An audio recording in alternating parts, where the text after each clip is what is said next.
Sparks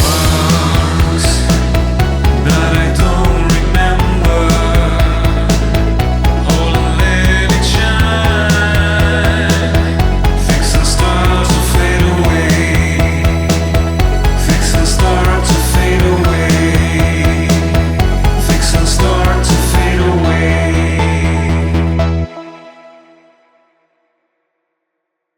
Hello, dear friends of Kabbalah International. We are once again with our friend Mario Saban. Shalom, Nacho. How are you? Shalom, very well, Mario. Excellent. Once again, we're here.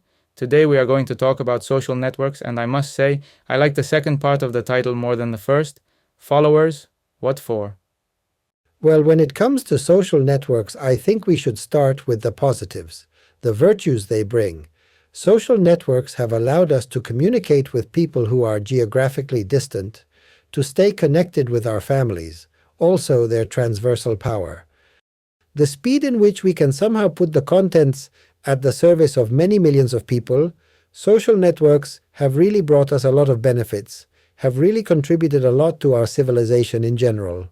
What is happening is that just as we are unbalanced in real life, these imbalances in our real life are carried over into the virtual, and the digital also receives these same imbalances that we have there, especially sometimes in terms of anonymity. In the second part that you raise, which is very closely linked to the first, we have there a question of quantity versus quality, or also the linking of quantity and quality. That is to say, there is an idea, quantity of followers, in many cases within the networks, that does not match the quality. Many people simply don't want to engage with social networks because they've become so radicalized that they almost reject the idea of being on them, or they limit their presence to maintain their quality. And I believe that what we need to find is a balance between quantity and quality, in the sense that this balance is often lost. Sometimes we lose it because we don't know how to carry it out. It is clear that what is problematic is the speed of the networks. That is problematic when that content can be integrated in the person, as a book and a deep reflection in class can do, is very different. That is to say, that reflection takes time. So this idea that there isn't enough time causes everything to speed up, and social networks then become a tool for that acceleration. But I believe that networks can also be used to serve quality and to find a middle ground between quality and dissemination. Where dissemination coexists with good quality content, on the other hand, I repeat, Nacho, we often see two very different groups: those who want to distance themselves from social networks or use them minimally, and those who claim to defend quality and content by staying away from the networks. Others appear on the networks, we could say, without content or with very little content, or repeating the same message, and you realize that you can see 30 or 40 interventions of the same repetition of a speech. So you have to be very careful, not only for the one who consumes, but also responsibility for the one who imparts the contents. Because the content provider has, in my opinion, a double responsibility. A responsibility for personal growth and a responsibility that this personal growth can help others through the dissemination of content. If you're not spreading content and you are spreading smoke, that is, you are spreading something without content. In my opinion, the first betrayal is with your own soul, because your own soul is the one that is not growing. Your own soul is the one that is in the administrative world or accelerated, where it does not let you grow. I believe that. In my opinion, first there has to be a spiritual betrayal with your soul. I believe that one has to start at home. One has to start with oneself, and to be aware that the more content one can investigate and can study, this produces much more inner happiness, and this somehow fulfills us, completes us, satisfies us, to then move on to a second part and give to others. Giving to others without going through the initial stage, or without undergoing continuous learning, constant integration of knowledge, and ongoing content, is a problem that is clearly evident on social networks because people intuitively sense this. When we are on social networks, whether it's you, me, or anyone else, we often see people presenting appealing content initially, but then they keep repeating the same material with the same words. After 30 posts, it becomes apparent that the person hasn't grown, and even after 5 years, they might still be saying the same things. What does this imply?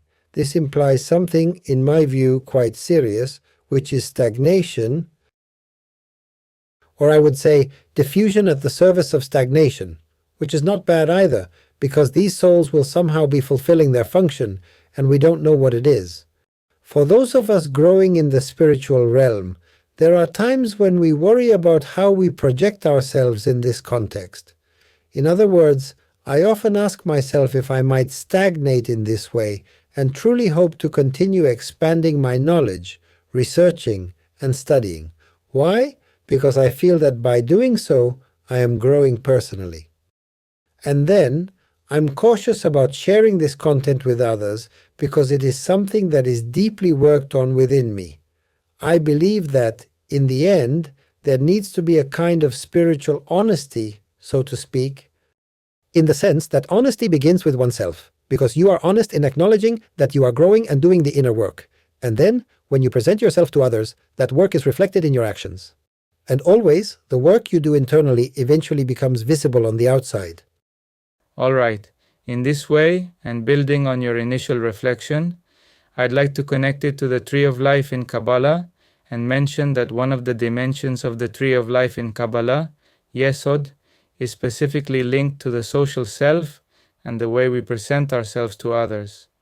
Yesod serves as a foundation for our interactions and connections, acting as a bridge between our inner world and the external world. Essentially, social networks are a projection of Yesod. They represent this social self, but in reality, it's an incomplete self. It's not truly who we are, but rather a mere projection of what we want to show about ourselves. This projection can often be curated and filtered, leading to a version of ourselves that may not fully reflect our true essence or deeper inner experiences. Being affected by criticism as well as by praise are indicators of imbalances in Yesod, aren't they? Notice also what happens sometimes if you analyze. We are almost getting into a question of digital network marketing by analyzing this, but from a spiritual point of view. Spiritual reactions, right? You can have 200 good comments and you can have 3 or 4 bad ones. Where does the mind focus? The mind focuses on why are these 4 bad ones popping up, and you're not focusing on the 296 good ones. I mean, it's a curious thing too. And when you focus on these apparently bad ones, you do not take them as constructive criticism, but just as bad as negative. So I think that what you also have to see in the networks is to take the information from the networks as a permanent learning process. Because it is an open book of human nature, which is showing you the reactions of the human being, of human nature, which in turn aim to provoke reactions in you and to see what level these reactions come from, in which sephira they are located, or what imbalances one might find based on the reactions they provoke in you. Therefore, analyzing the information available on the internet also requires the depth that Kabbalah proposes. That is to say, there needs to be an analysis of all this that is dumped there, and what is being dumped is what one can see. And what you can clearly see many times is the lack of content. You can see the lack of content in many cases, and that is why this reconnection with the big issues, with the big questions, in the sense that a big question seen in another way, analyzed with another depth, can lead me to a different conclusion. And when you see what is happening many times at a superficial level, you realize that many do not do this work of depth. and they don't always take criticism as something that can be constructive. Sometimes this is also reflected in the human aggression seen on social networks, because the aggression present in real life is projected onto the networks. Therefore, social networks accelerate, we could say, the level at which we live, the analysis in which we find ourselves, and we could also make, and I think this is something interesting, a level of depth. We have to go deeper into what is happening in the networks, because it clearly shows the level of consciousness in which we find ourselves. Even from those who are providers of spiritual material, I believe that these providers of spiritual material need to be scrutinized more closely to see if they are also doing the necessary work. That is, we need to ask if we ourselves are doing the work we need to do. It's like a self-corrective process in confronting one's own personal work as it plays out on social networks. If I can contribute, it's because I'm doing my personal work well. But if I cannot contribute, it means I'll be caught up in the general entanglement of image, which I need to escape to turn inward, and from within myself to be able to contribute outwards. Thank you, Mario. A big hug. Likewise.